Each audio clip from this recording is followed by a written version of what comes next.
I don't know, I'm guessing saunas or something. And there's a third one over there, but that one is a lot more collapsed. Weird.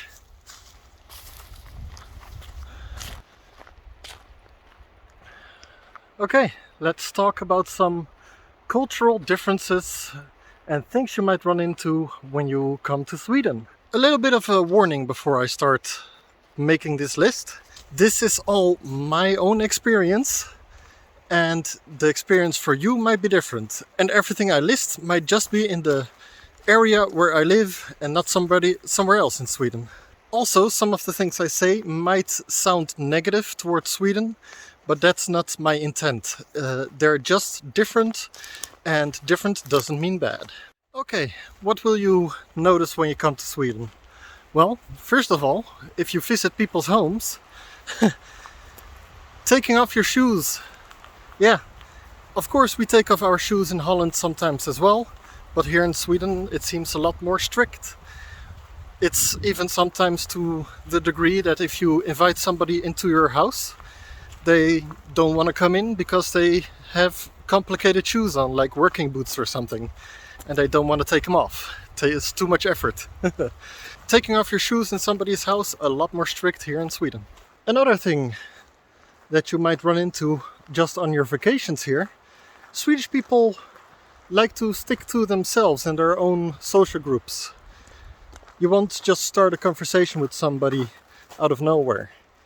Like in Holland, when you're waiting on the bus stop or waiting on an elevator or just waiting in line at the grocery store, you can just strike up a conversation with somebody. Not so in Sweden. People like to stick to themselves, mind their own business, and don't give their opinions too much about other people around them. When visiting beautiful cultural locations or natural locations, here in Sweden they're not so much about safety.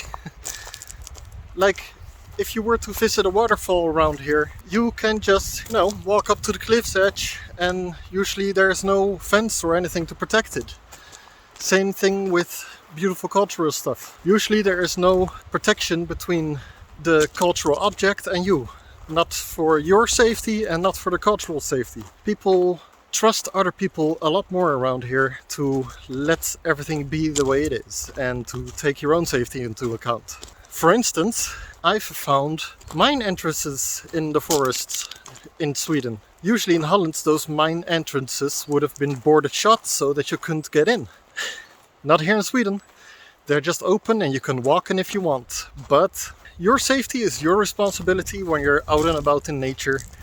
And if you find a mine entrance and decide to go in, that's your responsibility.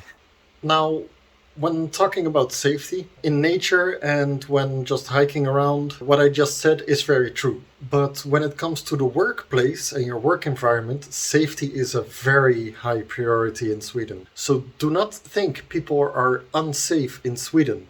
They are very safety conscious. But they expect you to take care of your own safety when you're in nature and walking around. With that said, in Sweden there's also something called the allemansrätt, which is a law here that you are allowed to go on everybody's land, everybody's property. It's not like in America or other places, like if somebody owns a piece of land, it's private property and you cannot go on there. You are allowed to go on there. But you need to leave it the same way you found it. If you want to go camping in your tent in the middle of the forest, you can. There are a few little things to think about though. If you are near a house or a occupied building, ask for permission. You don't need to, but it's nice to do so. If you see the house and that person is definitely the landowner, go to the house and ask if it's okay to camp there, or just don't camp there at all. The other part, gardens are off limits. You can't just go into somebody's garden. This rule only applies to forests and fields. But if landowners post a sign that it's private property and they do not wish for you to enter, then the law says you cannot enter. But if you don't see a sign, you're allowed to enter. So vacationing in Sweden, pretty easy. Just, you don't always need to go to a camping.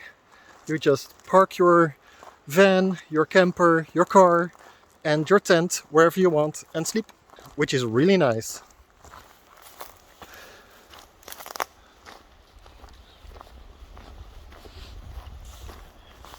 Another interesting thing here in Sweden, when you come here for your vacation, the word museum doesn't mean the same thing here as it does back in Holland. Yes, they do have the same kind of museums that we have in Holland, like big buildings with lots of history or art or cultural stuff. But it isn't strange to see a sign museum in the middle of the forest, and when you follow that sign you just come to an old ruined building. The property owner of that ruined building probably just knows the history of that building, has put up a little sign and called it a museum.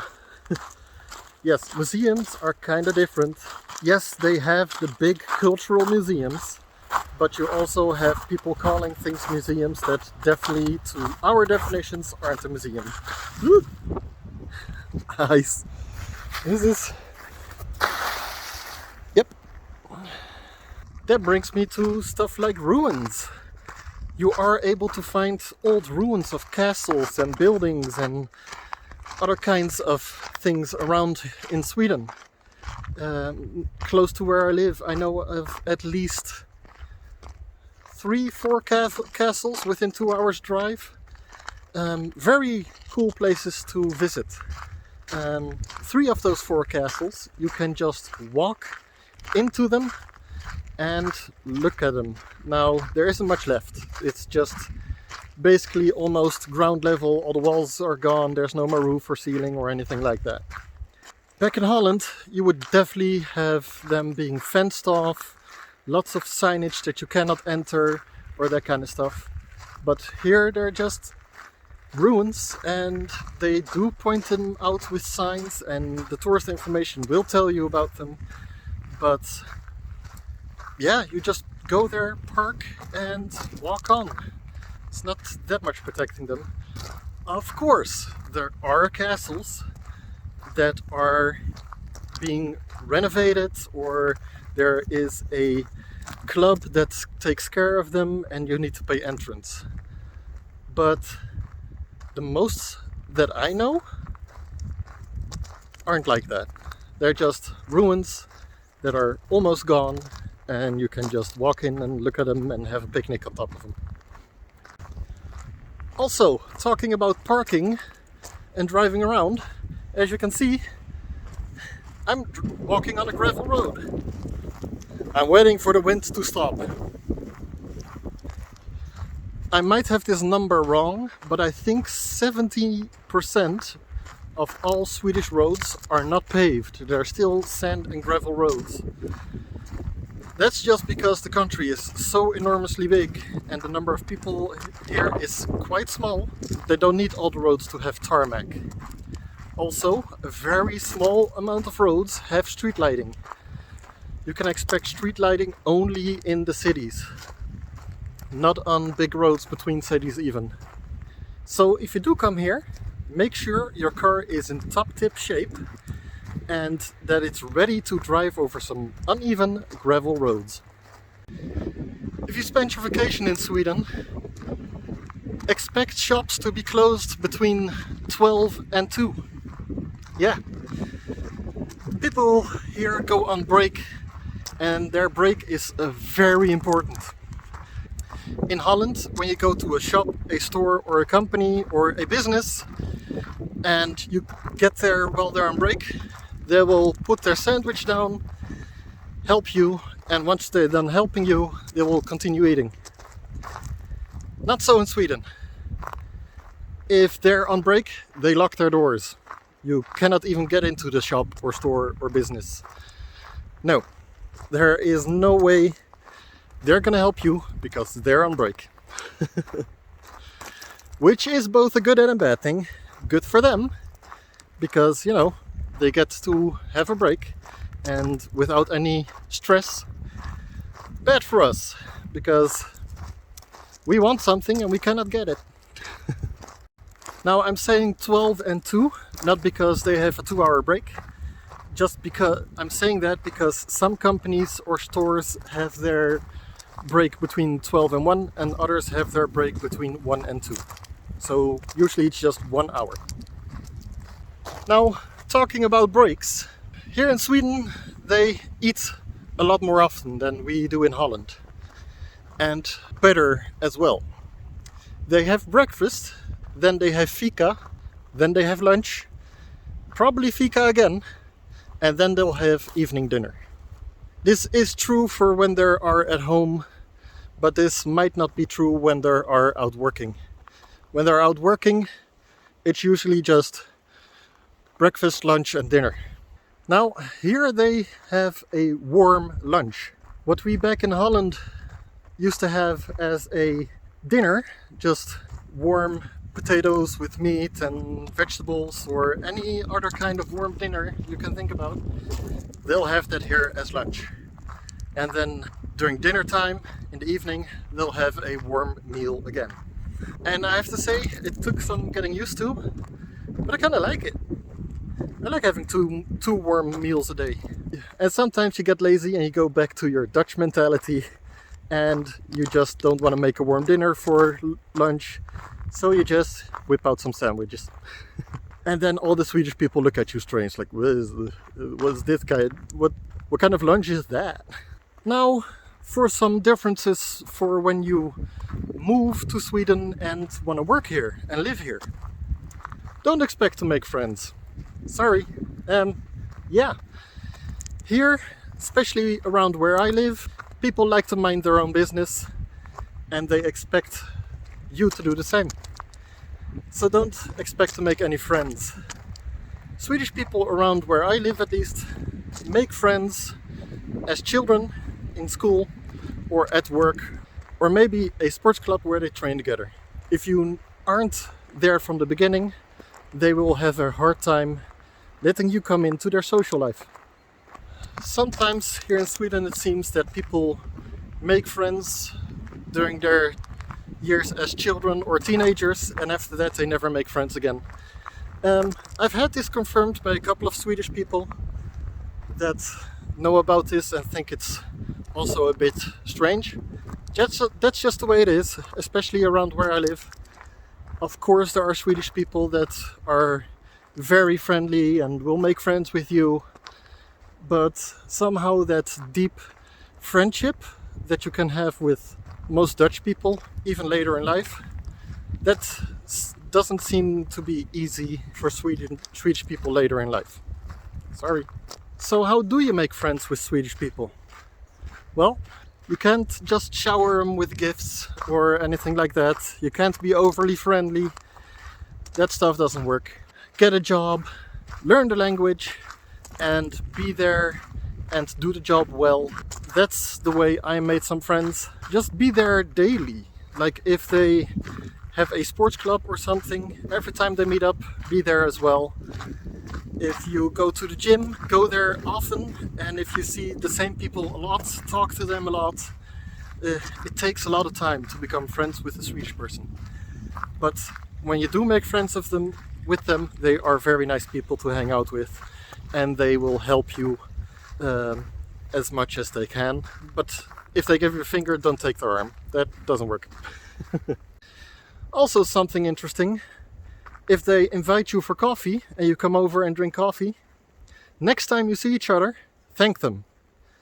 You need to thank them for the last time you got coffee or the last time you got to come over. I am very bad at this, but it's something that's part of Swedish culture. You thank them for the last time you got to come over to their place. Swedish people are rule followers. They will follow the rules to the letter. They are very strict.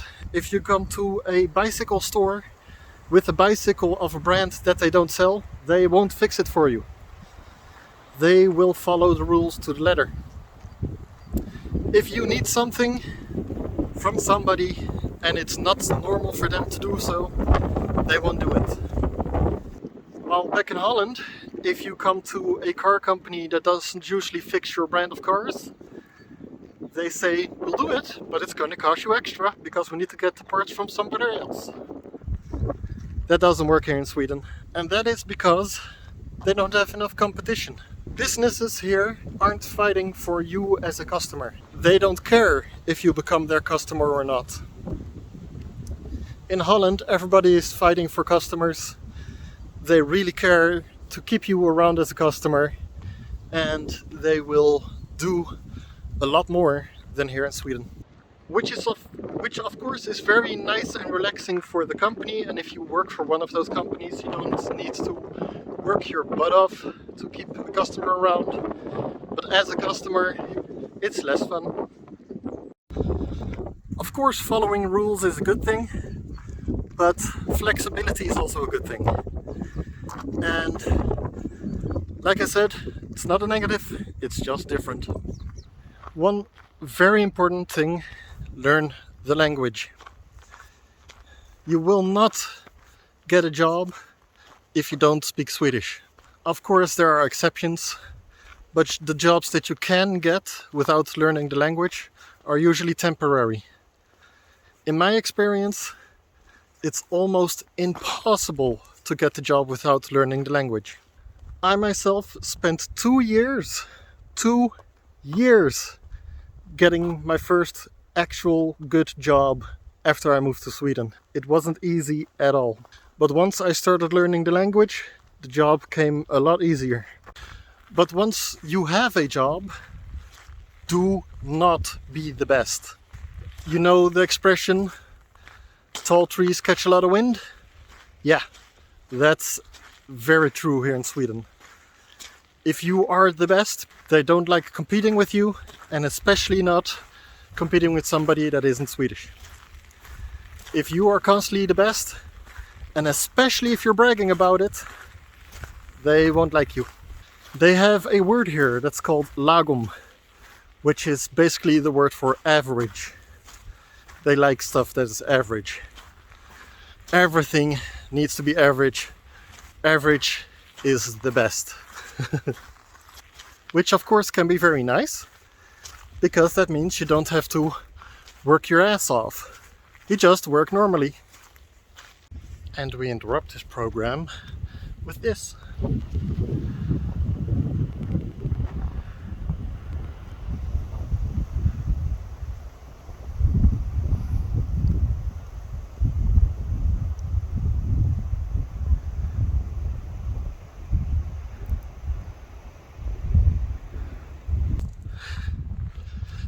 I love wildlife. Did you know those cranes come all the way from Africa here just to get to lay their eggs and have children here in Sweden? Yeah, during the spring, summer, they are here, and during the rest of the year they're in Africa. That's a long way to fly just to have some babies. Now, what I'm about to say, there will be a lot of people that don't agree with me on this, but this is a theory that I have come up with myself. But you can notice that the Swedish people didn't take part in the Second and First World War. Yeah, my grandparents, both on my mom and my dad's side, were teenagers, or a little bit younger, while the Second World War was still happening. Which means that we Dutch people all got brought up with things in mind like don't throw away food, don't throw away things or objects that are still good. If you have food left over, you keep it in the fridge for the next day. If you have an object that still works but you don't want it anymore, you try to sell it or give it away to somebody that needs it or wants it. But throwing away something that's good, I've never seen that happen in Holland. Here in Sweden it happens all the time. So much food gets thrown away at my work. So much food just ends up in the garbage bin. If you go and take out your trash here in Sweden, people will be throwing away a perfectly fine couch. A whole couch that's fine, just because they got a new couch. They don't think about selling that couch even. They don't think about giving it to somebody else. Of course, there are people that think about this a lot more, and it's becoming more normal here in Sweden to sell your things or give it away to the Red Cross or something like that. But when I first moved here, wasn't that normal. Hunting is big here in Sweden, and if you want to keep your friends or make friends. Don't tell them that you're against hunting. You can be against hunting and that is fine. Just don't tell them. Yes, of course, there are people that are against hunting here in Sweden too. But you will not be making friends if you tell everybody that they're doing a bad thing. And I'm lost. I'm lost. I don't know where I am. I know my way back. But this isn't the path I was wanting to take. I thought I would end up somewhere else. Oh well, back I go. Back to the whole thing where you can notice that the Swedish people haven't been in a war for a very long time. Like stuff like electricity. It is so normal to drive around in Sweden at night and then see all the lights in all the houses turned on. It is not normal here to turn your lights off in the room where you aren't. If you aren't in a room in Holland, you turn the lights off in that room. Because why use electricity if you aren't there? Not so in Sweden. All the lights in the entire house are turned on. Also something that's starting to change. The electricity prices have become pretty high. A lot higher than the Swedish people are used to. And they're finally starting to turn off their lights. Again, this of course has advantages. It looks pretty cozy if you drive past the house and all the lights are on. It looks pretty nice and inviting. I know that a lot of what I'm saying sounds like criticism. And I guess sometimes it is. But I like living in Sweden. I love living in Sweden. I don't think I'll ever move back to Holland. It's such an amazing country to live in. It is awesome. And why do those things then sound like criticism? It's because I'm used to something different. I mean, if I were to be born here, none of this criticism would have been the same. And I'm just used to different things. And that doesn't mean that the way Swedish people do it is bad. Not at all. It's just different from what I'm used to. I love this country. I love the nature. I love everything about it. It is a great place. And once you get used to the differences, you'll do fine and it's awesome and it's, yeah.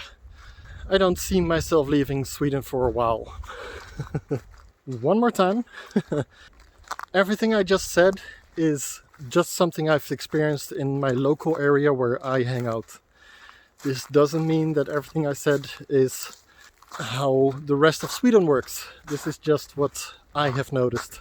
So don't you take my words and make them into something bad about Sweden, because I love this place. Anyway, yeah, so I just wanted to talk about this and let everybody know that if they ever come to Sweden on just a vacation or wanting to live here, what to expect culturally. But if there's one thing that I can't stand about Swedish people, is they changed the name of all the Disney characters. I mean, Donald Duck is called Donald Duck everywhere in the world. Mickey Mouse is called Mickey Mouse everywhere in the world. Not here in Sweden. Donald Duck is called Kalle Anka and Mickey Mouse is called Mr. Pig. Why? Why, Swedish people, do you do this? Anyway, I hope you all had fun watching. This was a different kind of vlog. I hope it was informative and see you all next time. Bye!